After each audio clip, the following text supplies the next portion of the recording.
E aí galera, tudo bem com vocês? Meu nome é Wendel Léo, sou professor das matérias de administração e para o STF, trabalhando com vocês com a administração de materiais. E vim hoje aqui conversar um pouquinho com vocês sobre esse edital do STF, no que diz respeito à matéria administração de materiais e patrimônio. Lá no edital está assim, administração de recursos materiais. Primeiro tópico, classificação dos materiais. Esse tópico a gente vai ver aqui no decorrer do curso, ele vai falar sobre a classificação dos materiais de acordo com a curva ABC, onde essa classificação ABC é uma classificação que rotula os materiais sobre três aspectos, em relação à quantidade, em relação ao valor e à importância. E aí muitas questões vêm aparecendo bastante nas provas recentes do CESP, sobre essa questão de curva ABC e como que esses materiais se classificam. Além disso, dentro de classificação de materiais, também tem a parte dos princípios da classificação. Esses princípios da classificação já envolvem uma forma de como manter organizada a área do estoque e as informações em relação ao estoque. E aí tem vários princípios que a gente vai conhecer também no decorrer do curso, entre eles o princípio da codificação dos materiais, como que eles são codificados, e vários outros princípios. Dei bastante atenção a essa parte dos princípios da classificação, que é algo que o CESP vem cobrando bastante de um ano e meio para cá. Ainda no edital tem a parte assim, gestão de estoques, o item 2, e só, não fala mais nada. Então o que a gente tem que estudar sobre estoque? Tudo. Toda a parte de gestão envolve a parte de as principais funções da área de estoques, isso a gente vai ter que estudar. A gente vai ter que estudar também as formas de previsão de estoques, tem os métodos qualitativos e os quantitativos. A gente tem que estudar também os custos dos estoques, e aí tem o custo de armazenagem, custo de pedido, custo pela falta de estoque e os custos fixos do estoque. A gente tem que estudar também sobre metodologias de precificação de estoques, valorização dos estoques, de atribuir valor para mandar esses dados para a contabilidade. E aí vem o cálculo de PEPs, WEPs e custo médio. Primeiro que entra, primeiro que sai, último que entra, primeiro que sai, e o custo médio dos estoques. Além disso, a gente tem que conhecer também os tipos de inventário e os cuidados físicos com o estoque.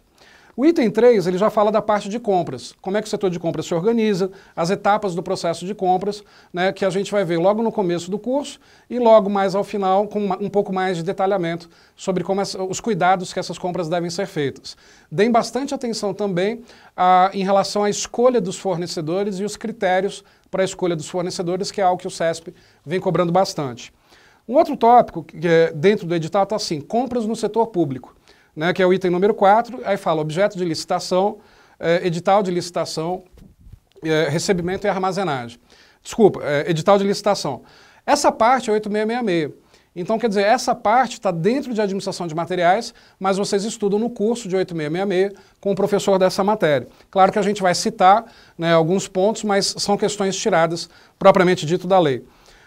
Depois vem o item 5, recebimento e armazenagem. E aí já começa a entrar a parte de logística, que a gente vai ver mais para o final do curso. Nessa parte de logística são todos os cuidados com o recebimento dos materiais, a conferência, as formas de armazenagem, os tipos de armazenagem que existem.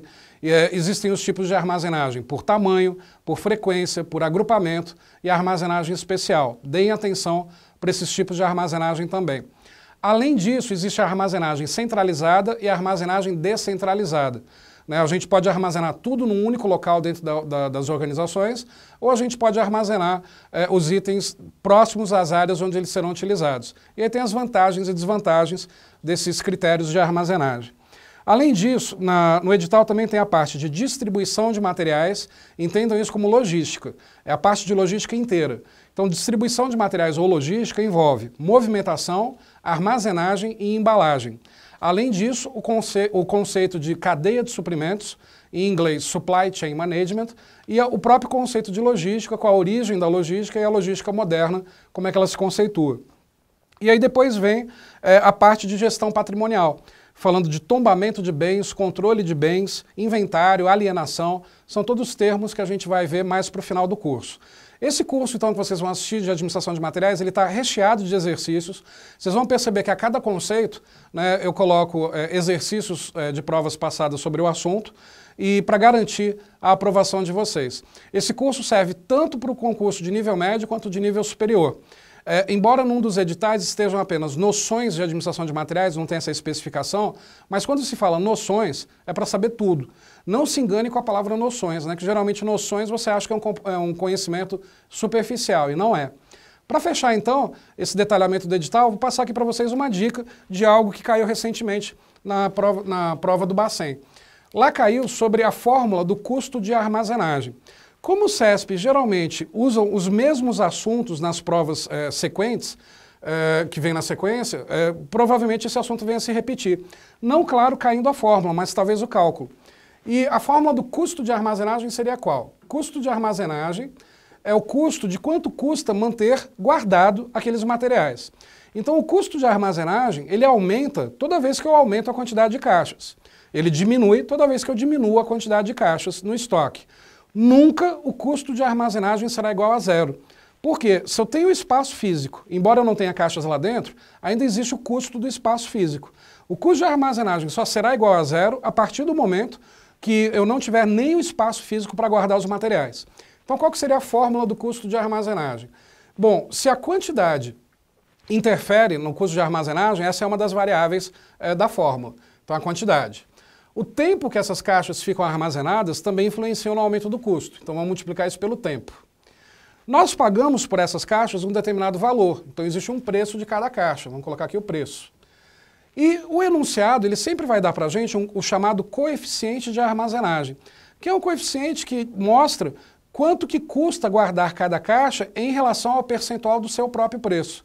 Isso é chamado de I. Então essa seria a fórmula do custo de armazenagem. Mas tem um detalhe que você não pode esquecer. Na fórmula, a quantidade tem que ser dividida por 2. Quando isso foi explicado para mim na época lá da faculdade, eu questionei para o professor por que quantidade tem que ser dividida por 2. Porque levar em consideração a quantidade de caixas, o tempo, o preço e esse coeficiente faz sentido. Mas se eu quero calcular quanto custa guardar 100 caixas nessa sala, por que eu teria que usar 50 caixas, já que são as 100 que estão aqui guardadas? Na época o professor respondeu, não sei, só sei que é assim. Eu lembrei até de um determinado filme com essa resposta.